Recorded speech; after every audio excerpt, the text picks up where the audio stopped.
আরকের সিলেটের খবর। মরহুম তজ্জমুল আলী চৌধুরী স্মরণে দোয়া ও ইফতার মাহফিল ২রা মার্চ ২০২৫ শনিবার। মরহুম তজ্জমুল আলী চৌধুরী স্মরণে দোয়া ও ইফতার মাচাফল ২২ মার্চ ২০২৫ খ্রিস্টাব্দ ২১ রমজান ১৪৪৬ হিজরি রোজ শনিবার বিকাল ৫টায় চৌকিদেখিস্থ নিজ বাসভবনে পবিত্র মাহে রমজান উপলক্ষে সাবেক জেলা বিএনপি নেতা ও বিশিষ্ট ব্যবসায়ী মরহুম তজ্জমুল আলী চৌধুরী স্মরণে দোয়া ও ইফতার মাহফিলের আয়োজন করা হয়েছে। আয়োজনে ইমদাদ হোসেন চৌধুরী, সাধারণ সম্পাদক, মহানগর বিএনপি, সিলেট।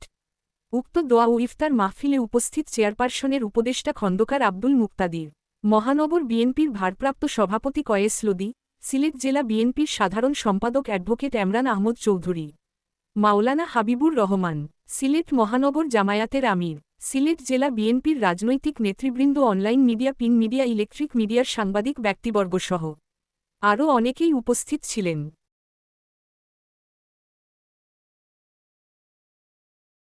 আমার নেতৃবৃন্দ, সহকর্মীবৃন্দ, আপনারা দয়া করে ধৈর্যের সঙ্গে বসুন। এখানে ইমাম সাহেব আসবেন, দোয়া পরিচালনা করবেন।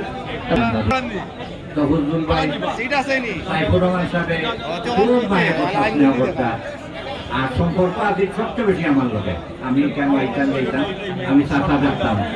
আজকের এই দিনও আমি চাচা রুহের মাফেরাত কামনা করে আমি আমার বক্তব্য শেষ করছি। সিলেট মেট্রোপলিটন আমার নেতৃবৃন্দ, সহকর্মীবৃন্দ, কমিশনার সাহেব, অ্যাডিশনাল কমিশনার, উপপুলিশ কমিশনার এবং বিভিন্ন থানার অফিসার উপস্থিত হয়েছেন। আমি সকলকে অসুস্থ অবস্থায় যখন যুক্তরাজ্যে চিকিৎসা দিয়েছেন তখন ওনার বিএনপি চেয়ারপারসনের উপদেষ্টা জনাব ডক্টর এনামুল হক চৌধুরী সাহেব উপস্থিত হয়েছেন। ওনাকে আসন গ্রহণ করার জন্য মঞ্চে আমি অনুরোধ করছি। আমাদের যার জন্য আমরা দোয়ার জন্য আমরা সবাই মিলিত হয়েছি তিনি হলেন আলহাজ তজ্জমুল আলী চৌধুরী সাহেব। তিনি আমাদের বিএনপি পরিবারের একজন অভিভাবক ছিলেন।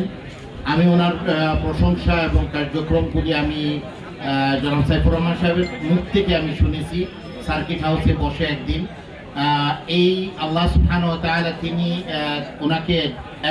ওনাকে সিদ্দিকিন এবং শুহাদা এবং সালিহিনের সাথে হাসর করার জন্য দোয়া করতেছি এবং তার পরিবারের উত্তরসূরি হিসাবে এমদাদ হোসেন চৌধুরী সাহেব যে দায়িত্ব পালন করে যাচ্ছেন দেশ এবং জাতিকে মুক্তি করার জন্য এবং জনগণের পাশে উনি সবসময় থেকে বিভিন্ন কার্যক্রমের মাধ্যমে বিশেষ করে হেলথ সেক্টরে উনি যে কার্যক্রম করছেন আল্লাহ তার এই প্রচেষ্টাকে কবুল করুক।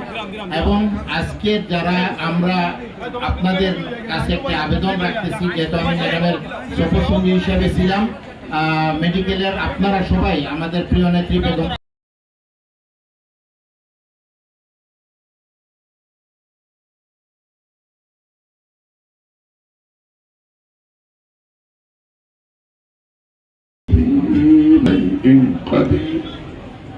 فاطر السماوات توفنا مسلما والحقنا بالصالحين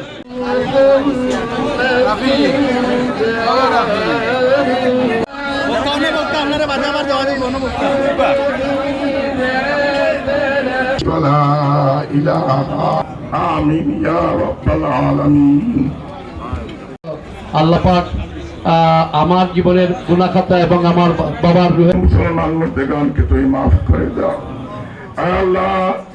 সারা পৃথিবীতে আজকের এই রমজান শরীফের ইফতারকে তুমি কবুল ফরমাও ইয়া আল্লাহ। মুসলমানকে তুমি সাহায্য করো ইয়া আল্লাহ। আমরা পক্ষ থেকে রাসূলে পাক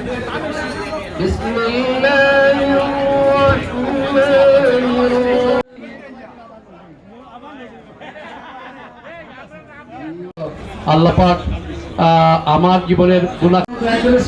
বসে পড়ুন। ইফতারের